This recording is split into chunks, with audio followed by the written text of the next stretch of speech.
Pemirsa, suplai kakao dunia menurun akibat produksi di dua negara produsen terbesar, yaitu di Pantai Gading dan Ghana, mengalami penurunan. Harga kakao pun melejit sehingga berpeluang bagi Bali untuk mengambil pasar itu. Akademisi Pertanian dari Universitas Udayana Profesor I Gusti Agung Ayu Ambarawati mengatakan harga kakao di pasar dunia termasuk di London dan New York mengalami kenaikan. Ini dinilainya sebagai kesempatan baik bagi Indonesia sebagai salah satu negara penghasil kakao dunia. Ambarawati mengungkapkan sekarang petani sedang menikmati harga tinggi karena kenaikannya 2 kali lipat dari harga biasanya.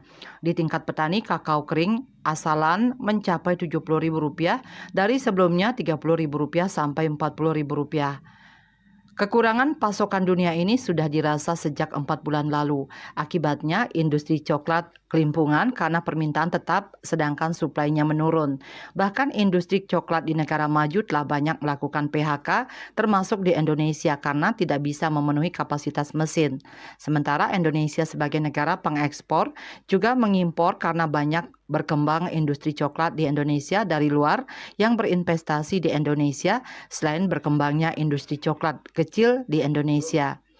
Petani yang ada di Buleleng, Jembrana, dan Tabanan bisa memanfaatkan kesempatan ini untuk jangka panjang.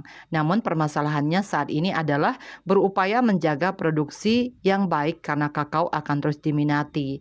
Karena ia melihat kelebihan kakao dibandingkan komoditas lainnya seperti kopi, yaitu tidak ada substitusi untuk bahan baku coklat. Coklat dibutuhkan untuk makanan dan minuman serta campuran bahan lain.